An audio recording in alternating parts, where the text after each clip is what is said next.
Welcome, everyone, to the onpoli podcast. I'm Steve Paikin. And I'm John Michael McGrath. Today on the pod, the Family Day Leaders Debate for this 44th Ontario general election took place yesterday.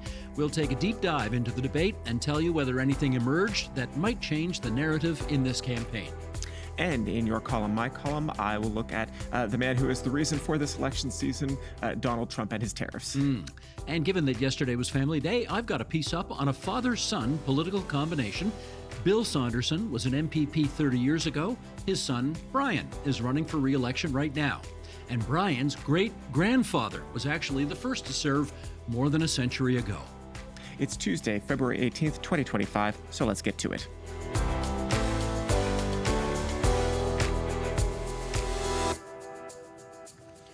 Dude, little sugar off the top, as sir. always. Some traditions are very hard to break. We don't want to break them. Little T-shirt explanation off the top. Yeah. You know what? I looked at yours, and the first thing I thought of, because I'm of a different generation than you, was the Tholian Webb episode from the original Star Trek. Well, it's also, you went for a Star Trek reference. I did. And this is a Star Wars reference. Which I got 5 seconds later. And that's Luke trying to line up the kill shot for the Death Star. This is the targeting computer as Luke is about to blow up the Death Star. There you go. Got it. Okay. My shirt is a little more on point for this discussion because this is, of course, the big, can you see it? There we go. This is the big interchange as you're going up Highway 400, and you get to a point where you're either going to go off to Sudbury, take Highway 69, or you're going to go up Highway 11 to North Bay, which is where last Friday the Northern Ontario Leaders Debate took place. So this is my way of doing a lovely segue into what did you think of the Northern Ontario debate last Friday? Well, so I think it's worth mentioning that the Northern Issues debate is hosted by FONOM, which is the Federation of Northern Ontario Municipalities. And so there's a much more municipal focus on the topics they debate. And nothing wrong with that at all. As a municipal policy guy, I appreciate wonk. I appreciate it.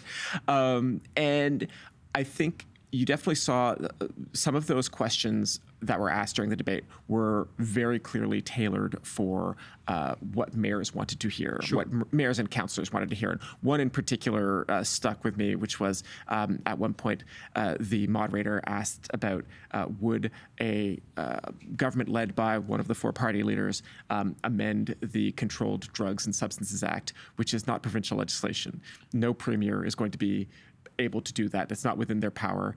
But it is one of the requests that mayors have signed on to. So that just gives you a bit of a flavor of the way who is behind the debate can influence which questions get asked. Otherwise, I enjoyed it. I don't think any real explosive knockout blows came from that Northern debate. But as we've said before on the pod, I think it's important to give Northern Ontario a venue where it gets to be the focus. Were you alive in 1984? I was 3 in 1984. You were 3. Oh, so I'm guessing then you did not watch the U.S. presidential debate that year. If you were only 3. No, I did not. Because there was a line in the Northern Ontario debate that for me was very evocative of something. I was older than 3. Yes. Of something I saw in that debate, which was it was Ronald Reagan running for re-election, this time against Walter Mondale, who was Jimmy Carter's vice president. And whenever Mondale said something that was a complaint about the Reagan record that Reagan didn't like, Reagan would sort of accuse him of being a nattering nabob of negativism, to steal another line from another president. That would have been Nixon. Spiro Agnew, Nixon's vice president. Boy, I'm getting in the weeds here. And Reagan would always say, "There you go again." Yes. And that was a line that Bonnie Crombie pulled out to use against Doug Ford when Ford said things about Crombie's record that Crombie didn't like. So for a moment there, this is a very long way of my saying I felt transported back to 1984 whenever Bonnie Crombie pulled out the "there you go again" line. Yes. Anyway, was that a long way to go for a not very good story? I mean, I appreciate the history lesson. We'll see if our audience does. In the meantime, let's get on to last night's debate. Off to issue 1. Last night, the 4 major party leaders were on stage for the Ontario Election Leaders Debate. Overall, JMM, how would you rate the quality of the debate we saw among Doug Ford, Marit Stiles, Bonnie Crombie, and Mike Schreiner? I've really liked this debate. You and I have watched a bunch of these now, and sometimes they're not always gold. Let me put it that way. I thought you mostly got a very good exchange. Inevitably, these things sometimes devolve into a lot of crosstalk, and you can't necessarily hear what people are saying. That happened in this case, but I don't think it spoiled the entire debate. I liked the more lighthearted questions that they tossed in to break up the. I say this is somebody who loves policy debates, but break up the policy tedium. Yeah. You know, What did they asked? Like, if you had a weekend off, what would you do? Or Yes, if you had to cook a meal for somebody, what would you do? Yes, What would you make? exactly. What was your first job? Yeah. I can't imagine there are that many voters who are going to be making their decision next week about who to vote for based on those questions. But you know, it is nice to remember that there are people behind these faces and behind these parties. Politicians, they're just like us. Well, not entirely just like us, but close to it. Yes, just about those little lighthearted moments. People were asked what was your first job, and Doug Ford mentioned that his very first job was delivering the Globe and Mail newspaper, but I think he referred to his real first job was working at a meatpacking plant. This is something that has come up before in his biography. It's one of those details that I think, unless you've been paying a ton of attention to provincial politics, it may have eluded your notice. But what he didn't mention, and I think is actually like a really interesting point about his biography, is that because of that time he spent working at a meatpacking plant, he has not eaten red meat in 40 years. That is just a result of that experience. Yeah, an interesting little biographical detail. It's also, when he said that, I thought about the fact that he has made a lot of changes as it relates to alcohol policy, and he also doesn't drink. Yes. Yeah, never drinks alcohol. Yeah, and like, what is Ford Fest? Sometimes, often, many times a year, except a big barbecue. And I suspect that Doug is not eating the hamburgers at Ford Fest, Right. Now, I'm trying to remember now. I think Bonnie Crombie said her first job was as a 14-year-old cash register checkout clerk at Woolco. Yes. And she mentioned she had to lie about her age to get that job. Yes. I think Marit Stiles said she was a swim instructor. Yep. What did Mike Schreiner say he was? Mike Schreiner grew up on a farm. Oh, yes, he grew up on the farm and was running a combine at an age when he probably shouldn't have been. Yes. But yeah, that was interesting stuff. A lot of people violating child labor laws on that debate stage. Well, we are going to go through some of the more noteworthy moments from last night's debate, and we want to start with this rather sharp attack by the Liberal leader, Bonnie Crombie, on the PC leader, Doug Ford. Let's roll that. Doug, I have one question for you, and one question only. After 7 years of lies, why should anyone trust a word you say? Okay, that one was pointed for sure. Yes. And I know that last night when you and I were sort of going over the script, we emailed each other and said, that was a zinger, and there was more that ensued from that. Yes. What did you see in that exchange? Well, that exchange and others that happened through the debate, we know that Bonnie Crombie's, one of her biggest liabilities right now in this election is that she is still a relatively recently picked leader of the Liberal Party. Many voters just do not know who she is. She's obviously a big name in Mississauga politics, Peel region more broadly. But beyond that, she has this, the problem that a lot of opposition leaders always end up having, which is that they're just simply not as well known as the premier. So when you're on a stage like this, when you're on the debate stage, you've got a bunch of different jobs, but one of them is simply to try and be memorable, right? You want the voters to be able to pick you out of a lineup 24 hours later, right? You don't want to spend 90 minutes on TV and not have anybody remember what you said. So I think she distinguished herself in that sense. You've got to not just distinguish yourself from the four leaders, but Bonnie Crombie in this particular context has to distinguish herself as an opposition leader, because there are three people lobbing bombs at Doug Ford. And if you're just watching at home, you may not necessarily be able to determine which one of these leaders is the one who really deserves your vote at the end of it. And on top of that, because this is like, you're constantly balancing these things, you have to be memorable, you have to be, emphatic in your attacks on the government, but you also have to not turn off too many other people. And if I can be blunt, I think this is also particularly a challenge for female party leaders who often a woman leader's antagonism with attacks on the government, which is the role of an opposition leader, can get read wrong. And so lots of different things to be balancing. And you got to look strong but likable at the same time. It's a tough balancing act. Exactly. And so, this moment and other moments through the debate really, I think, show us where Team Crombie, if I could put it that way, has decided to put their efforts and their energy, and they are trying to really make her stand out. And I think at least in those moments, they did succeed. The preamble to that question was, Doug, you want to build this fantasy tunnel under the 401. You've racked up more debt than any premier in Ontario history. Why should we believe a single thing you say? That was the preamble to it, and it was a dramatic moment. She had another strong moment against Doug Ford near the very end of the debate, so let's play that one too, if you would. You were raised privileged with a silver spoon in your mouth. You didn't have to work for anything. You got a company handed to you, Doug, so you don't understand how expensive things are today. I bet you couldn't tell me what the cost of eggs are. I was waiting for the premier to shout across at her, actually, they are...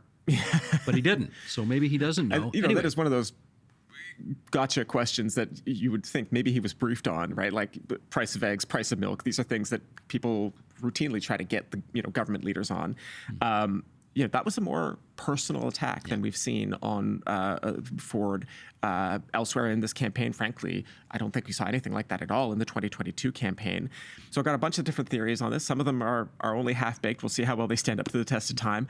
But I think there are a lot of progressive voters who want to see a bit more of that sharp personal attack against Doug Ford, particularly if you've been paying attention to Doug Ford's career since 2010 when he first was on Toronto City Council.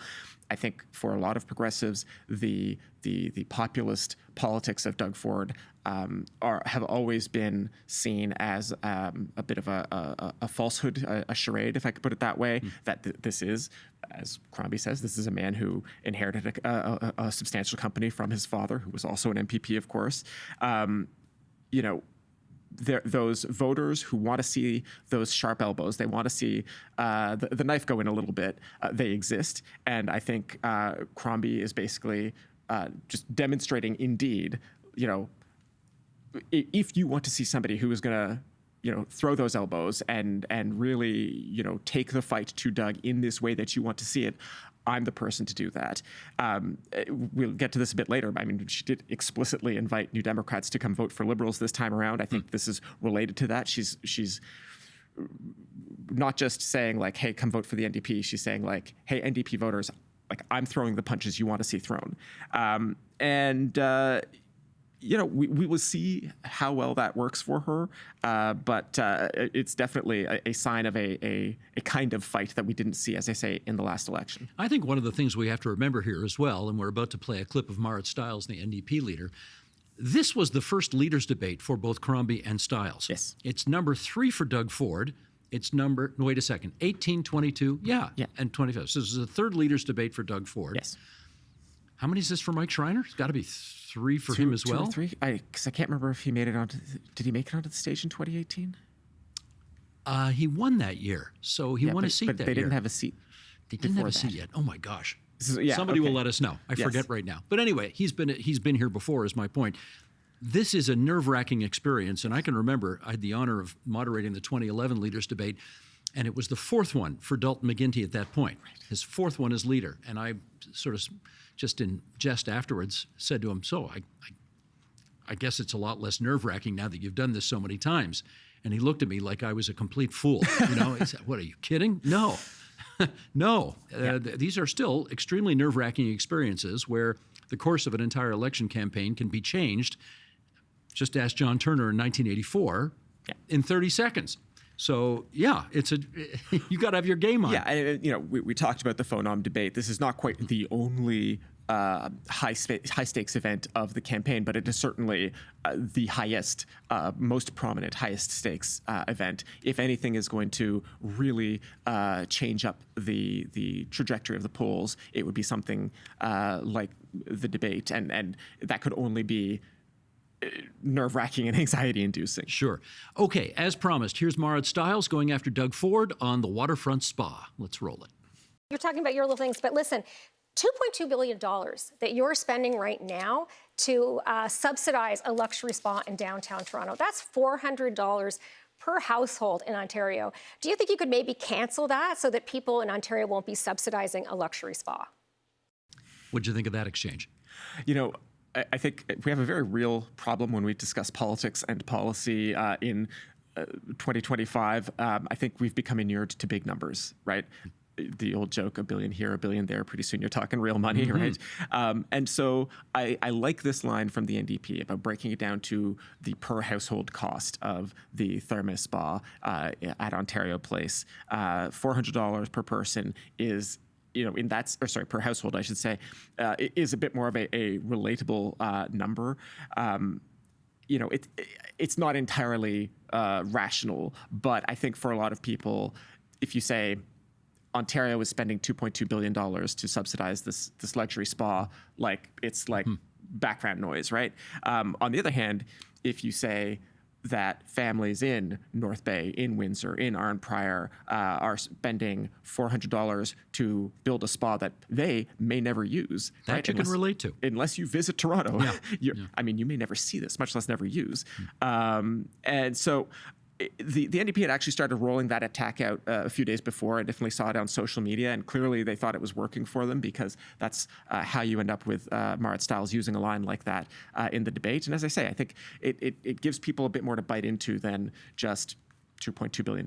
Yeah, that was certainly one of her better attack lines against Doug Ford. One of her also better attack lines was against Bonnie Crombie, because, of course, they are fighting for the progressive vote amongst the two of them.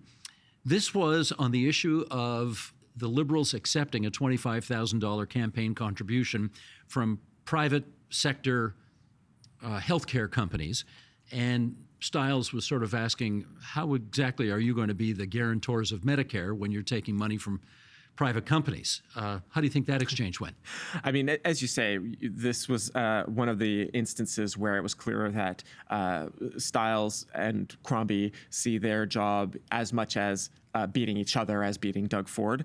And, Crombie tried to laugh it off. I think she said, the NDP are jealous of her fundraising prowess, and then accused the NDP of believing that money grows on trees. I guess the implication being like, you got to raise the money from somewhere, right? The notable thing about that exchange, though, apparently, Colin DeMello of Global News tweeted out that in the room, the thing that was not caught on camera but happened was that it was one of the only times that Bonnie Crombie said something that got a genuine laugh out of Doug Ford. So, if I were Doug Ford, I could imagine lying back in the cut and enjoying that exchange. Well, while we're talking about the Premier, there was an exchange about the Greenbelt. All four candidates were asked if it was your decision to make, would you allow any development in the Greenbelt? They all said no, but Doug Ford's answer was a little more memorable. Let's roll that.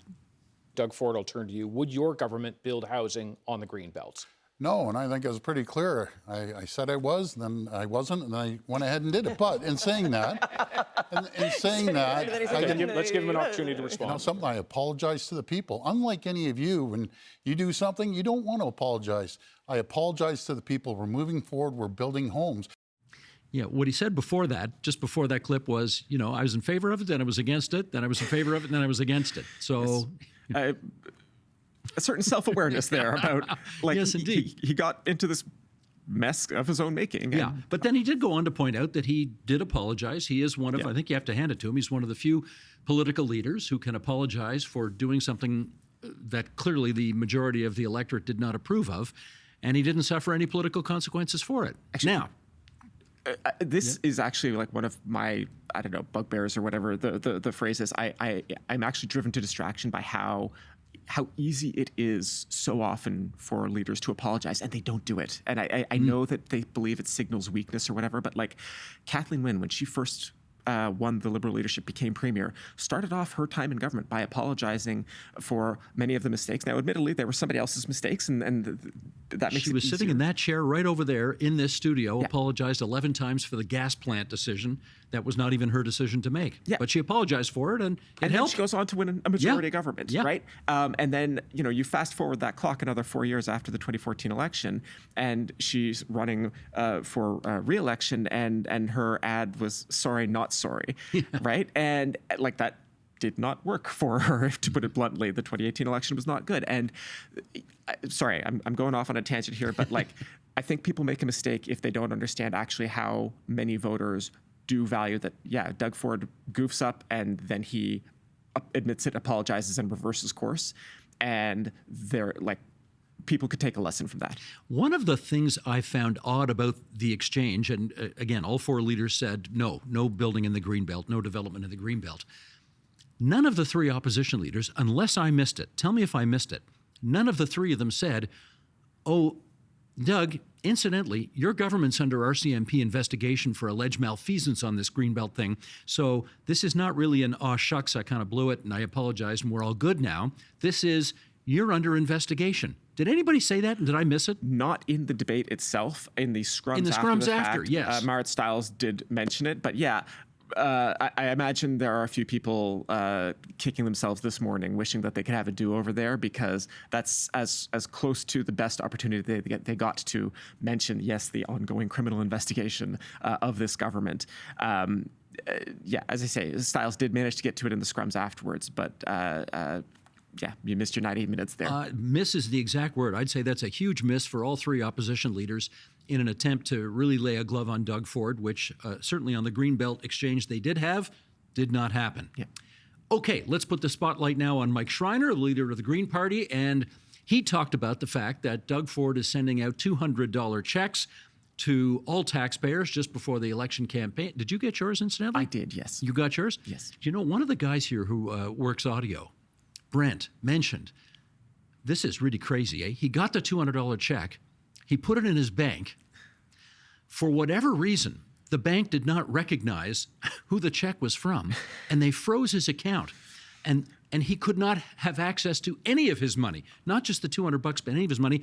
And that's not the only story I've heard about how those checks somehow went kaflooey when people got them. I heard a bunch of stories about checks bouncing, like the government of Ontario check bounced. Not all of the line from the Ministry of Finance is that there's nothing screwy about the checks on their ends, that the banks were not prepared for this, which may be fine, whatever, but not a great, not what you want to see in election season. If I were a cynical person, I'd say, you know, if you want to buy votes, the least you can do is make sure the check's clear. But okay, but I'm not going to say that. Don't worry, I'm not going to say that. Anyway, okay, here's Mike Schreiner taking on Doug Ford on the $200. Roll it. And it's not fair that Mr. Ford has handed out $200 checks to millionaires and billionaires like Galen Weston, the guy gouging you at the grocery store, when so many people can't afford to even pay for groceries. How do you think that landed?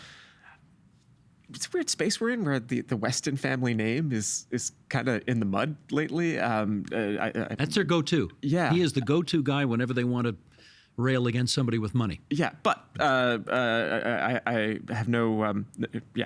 I'm not going to stand up to put my body between Galen Weston and his critics.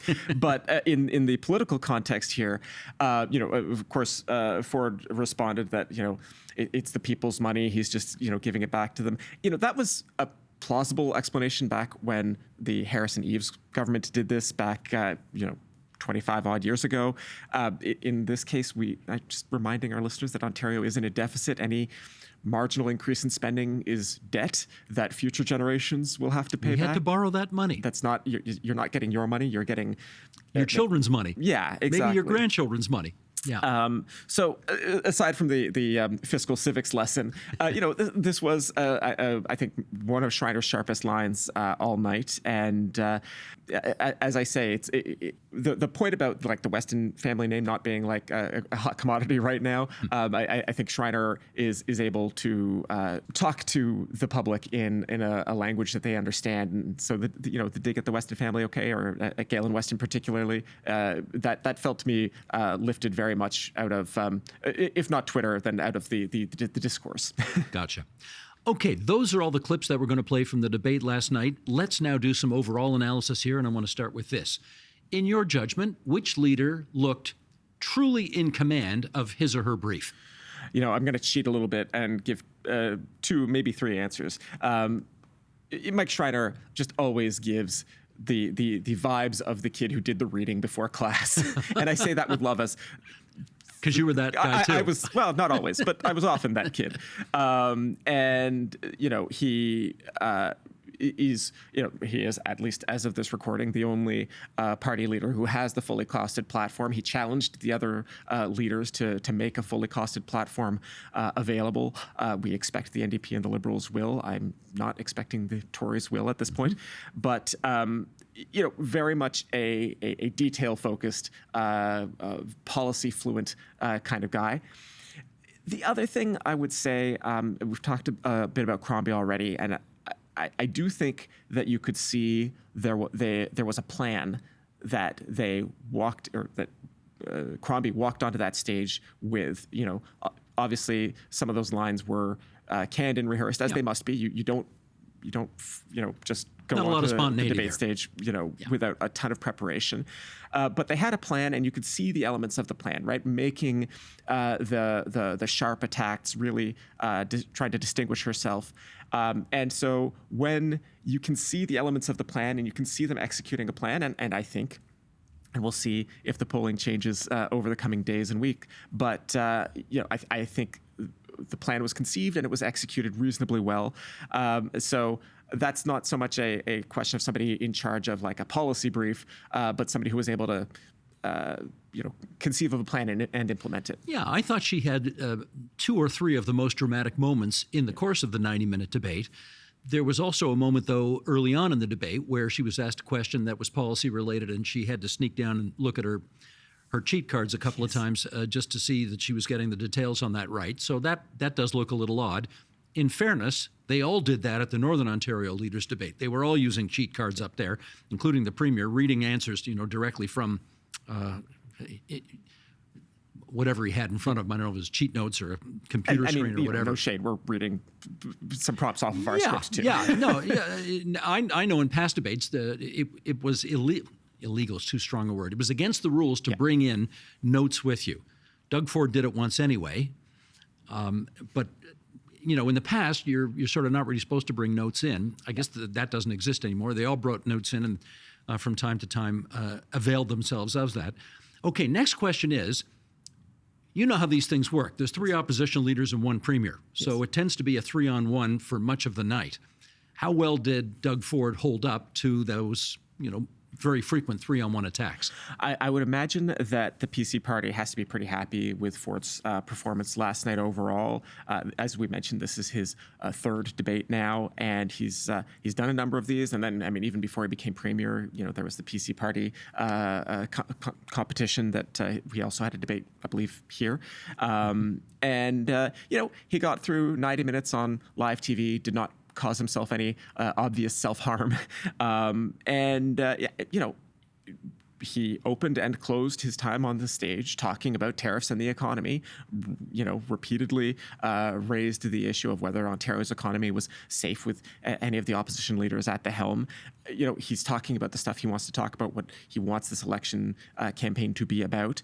And so, the biggest risk for him would be that somebody who voted for him in 2018 and voted for him in 2022 would see his performance last night and be like, whoa, God, I can't vote for him again. And I don't think there was anything like that. Right. And in fairness to Mr. Ford, he did a really good job of having a lot of facts at his fingertips. I don't recall him looking down at sheet notes when he was speaking right to the camera, saying things like, we've spent this much on this, we've spent that much on that. He had that stuff, in pretty good shape.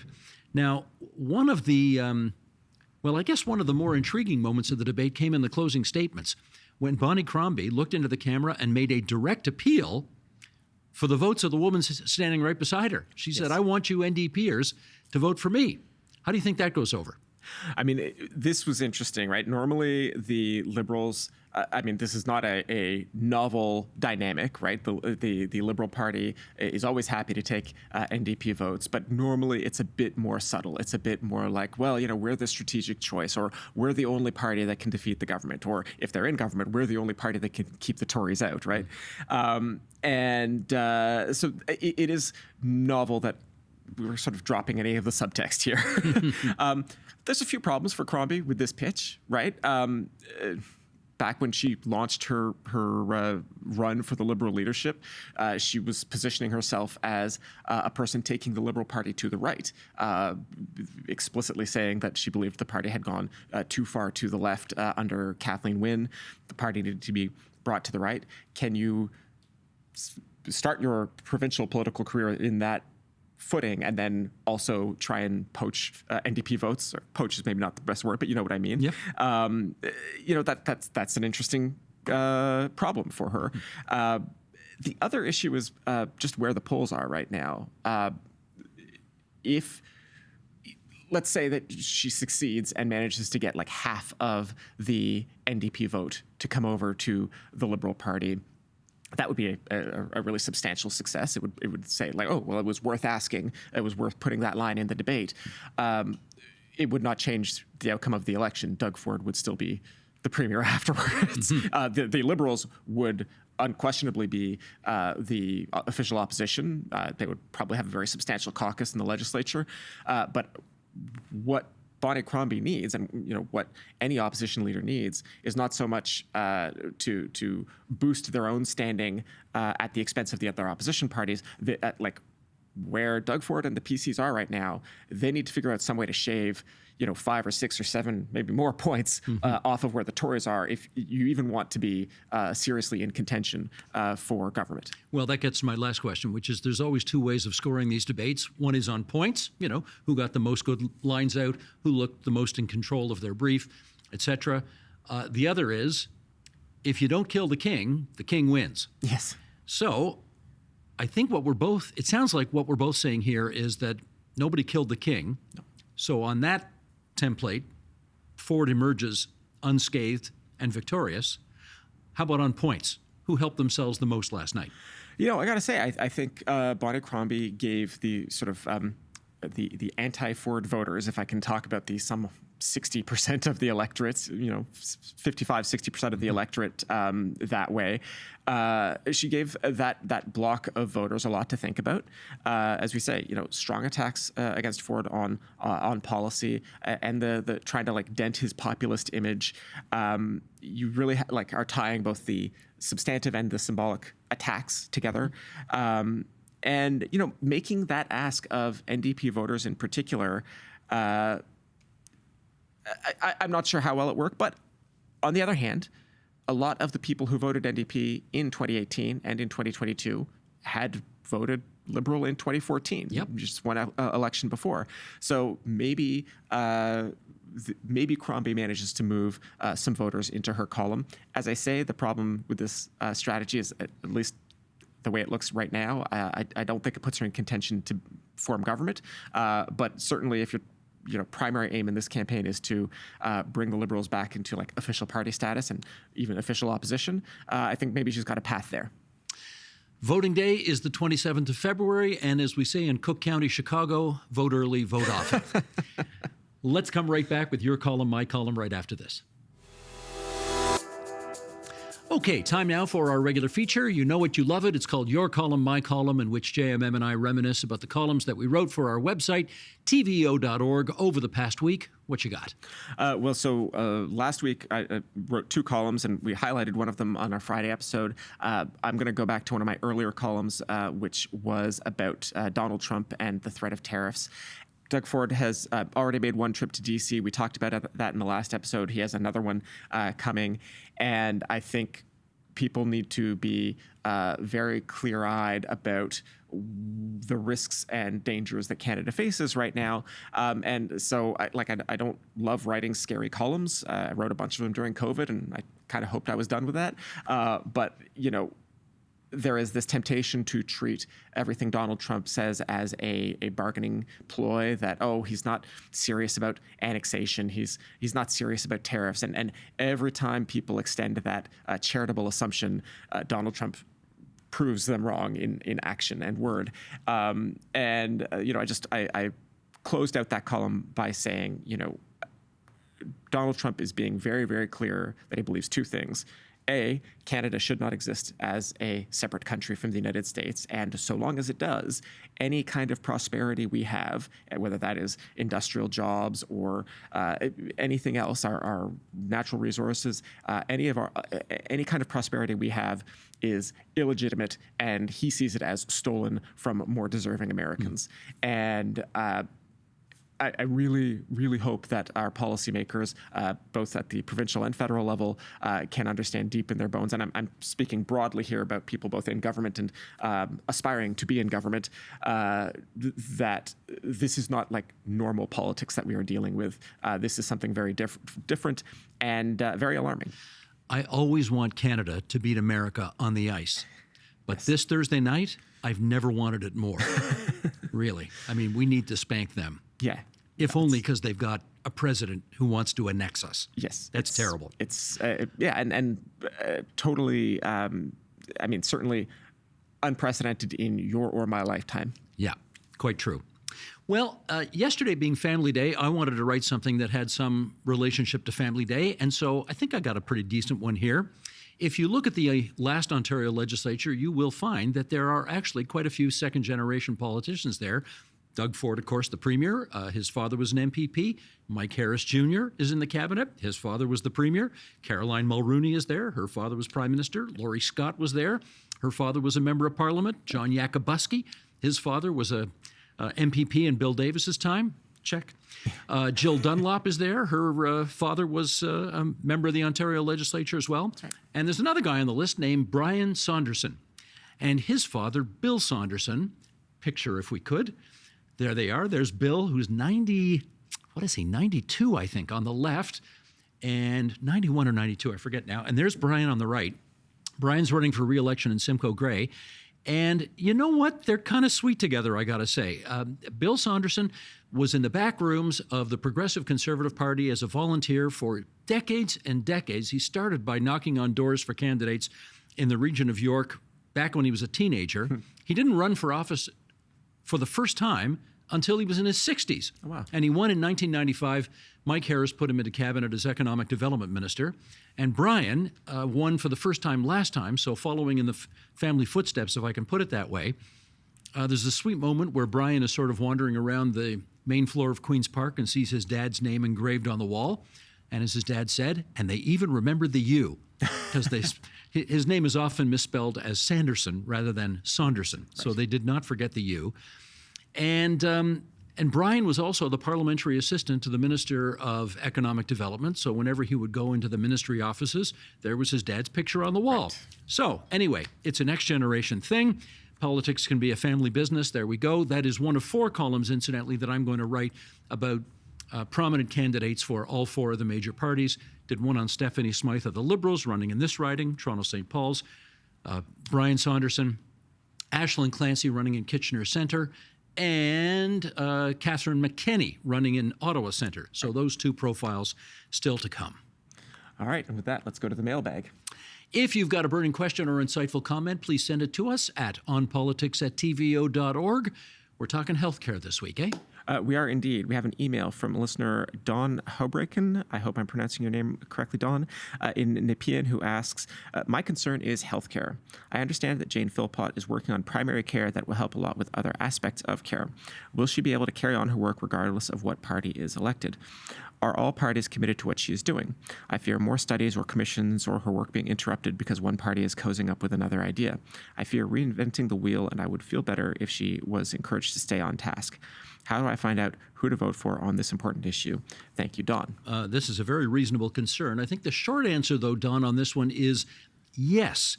They pretty much are all on side with this, and I say that more by inference than by explicit statement made by any of the leaders of any of the 4 major parties, and that is, at the leaders' debate last night, there were several moments, I think, where the party leaders all said, yes, everyone in the province of Ontario will have a family doctor within 4 years. That is my plan. And there's 2.5 million people who don't have a family doctor now. And the idea is, with Jane Philpott, appointed by the current government, to look into a way in which everybody gets covered off. Whatever the recommendations are, all the parties, regardless of who's in power, would sign on to those. That's what I took away from last night's debate anyway. Yeah, I don't think, and nothing is ever guaranteed, of course, but I do think that certainly, I mean, if Bonnie Crombie were to be the next premier, I cannot imagine that there would be a lot of daylight between her and Jane Philpott, who, of course, was a federally elected Liberal. The main disagreement between the opposition parties and the government right now is not so much what policies to pursue, but how much money to spend. Right. I'm sorry. Spending money is, of course, a policy, but you have the NDP, the Liberals, and the Greens all proposing billions of dollars more in spending, particularly to get people access to primary care. So I can't really see how there's any conflict between what they want to do and what the kinds of advice that Jane Philpott would be giving the government. Having said that, I, at the risk of being churlish, we can point out factually that this government has commissioned advice from other expert groups that it sought, it received that advice, and then it did not follow that advice. One of the most recent examples was their Blue Ribbon panel on post-secondary education, which recommended, what was it, $2.5 billion in new spending to help keep the the post-secondary education system afloat. The government did not come forward with that much money. Just my old hobby horse, the Housing Supply Action Panel report that came out back before the 2022 election, the government commissioned this panel, asked for their advice, got the advice, has done almost nothing with that advice. So I don't expect a identical outcome with Philpott, but it is the danger of politics.